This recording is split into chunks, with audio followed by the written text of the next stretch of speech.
The day began like any other in early fall 1979. A chill hung in the Japanese air. Mountains loomed, their peaks shrouded, trees painted in hues of amber and crimson lined the winding roads. Below in the valleys life stirred slowly. Farmers tended to their fields, shopkeepers prepared for the day. The air was crisp. It carried the scent of damp earth and distant wood smoke. A quietude, a deceptive peace before the storm that no one saw brewing, no one could have predicted. The world was simply itself, unaware.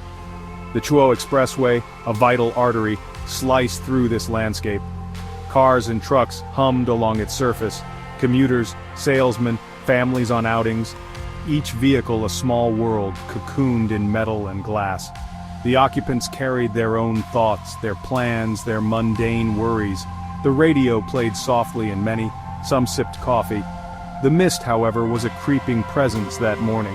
It swirled, it thickened, it clung to the tarmac like a shroud, reducing visibility, transforming the familiar into something alien, something menacing. A silent gray curtain was descending. This particular stretch of highway was known. It had a reputation. Locals spoke of it in hushed tones, sharp bends, sudden dips, and the fog that could roll in from the mountains without warning. It was a place where caution was not merely advised, it was essential. Yet the rhythm of modern life pushed onward. Schedules had to be kept, destinations reached. The inherent dangers of the road were a calculated risk, accepted, then largely forgotten, until moments of sharp, brutal reminder. Today would be such a reminder. A sense of unease perhaps flickered in some drivers. A slight tightening of grips on steering wheels, appearing into the opaque whiteness ahead. But the flow of traffic continued. Relentless. Each driver trusting the one ahead, trusting the system, trusting that the day would unfold as planned. The mist, however, respected no plans. It had its own agenda. It was an impartial agent of what was to come. A silent, patient harbinger of chaos. The stage was being set, meticulously, for tragedy. It started with a single jarring sound, a screech of tires, then a sickening crunch of metal. One vehicle, blinded by the dense fog, had faltered, perhaps a sudden brake, perhaps a misjudged turn, the exact trigger, lost in the ensuing bedlam. What followed was a chain reaction, swift, brutal, inescapable. Visibility was near zero. Drivers behind had mere seconds or less to react to the unseen obstruction. Brakes slammed, horns blared, a useless cry in the chaos. The sounds multiplied, a symphony of destruction. More vehicles plunged into the maelstrom, one after another, like dominoes falling in a horrifying metallic cascade. 50 vehicles, the reports would later confirm, cars, trucks, vans.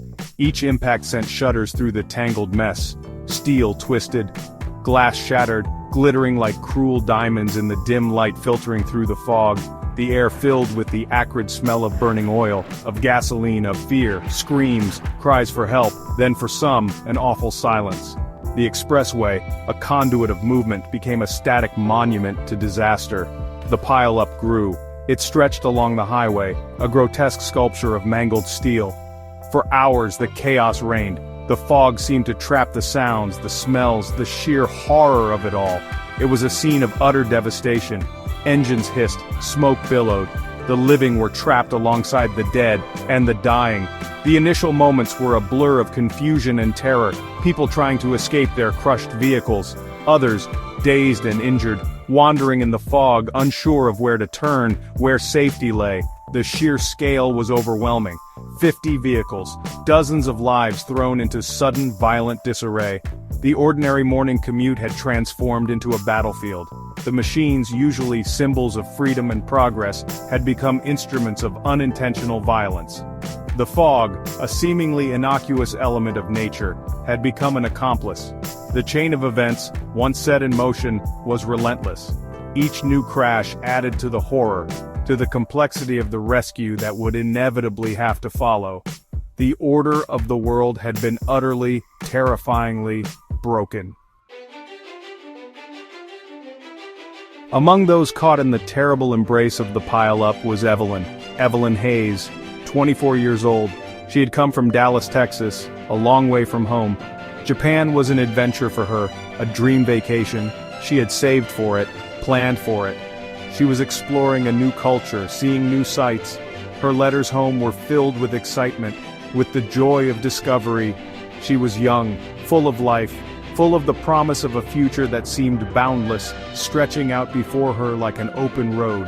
Evelyn was likely in a rented car that morning, perhaps on her way to see a famous temple, or a scenic mountain view. The details of her specific itinerary became blurred, overshadowed by the larger tragedy. What is known is that she was there, on that stretch of the Chuo Expressway, in the wrong place, at the wrong fateful time. Her journey, which had begun with such hope and anticipation, was about to reach an abrupt, cruel end, far from her family, far from everything familiar, alone in a foreign land facing an unimaginable terror. The impact when it came for her would have been sudden, unforeseen.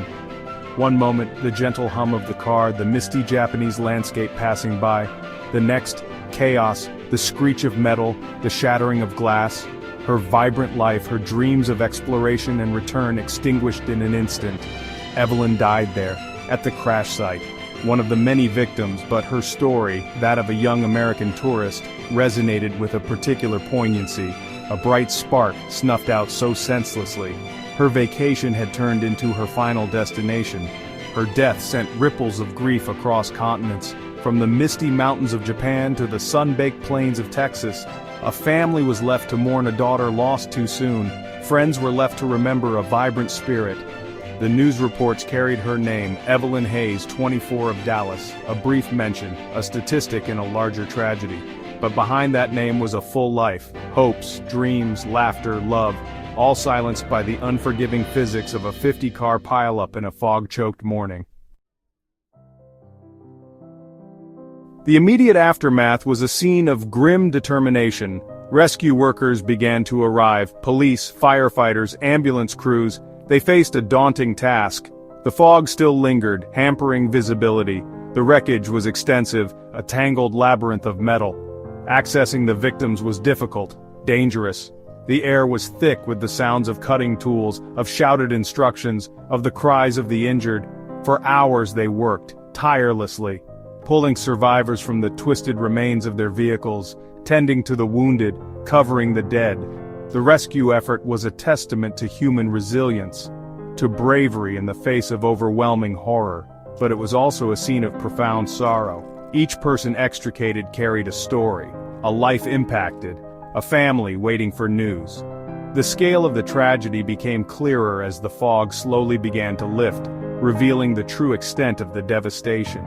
The highway, usually a symbol of connection, was now a scar on the landscape, a place where ordinary lives had been violently interrupted, some ended. The community was in shock. The impact on the local community, and indeed the nation, was significant. News of the massive pileup spread quickly. It served as a stark reminder of the fragility of life, of the dangers lurking within the mundane. Road safety measures were reviewed. Questions were asked. How could such a thing happen? Could it have been prevented?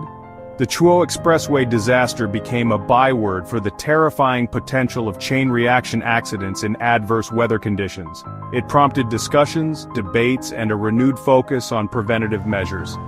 Years have passed since that dreadful autumn morning in 1979, but the memory endures. For the survivors, the scars, both physical and emotional, remain. For the families of those who perished, like Evelyn's, the grief is a constant companion. The site of the crash, though long cleared and repaired, holds a somber significance. It is a place where the veil between life and death was torn so violently. The tragedy is remembered not just for its scale, but for the individual stories of loss, a solemn tribute to all who were caught in that terrible embrace. May they rest in peace.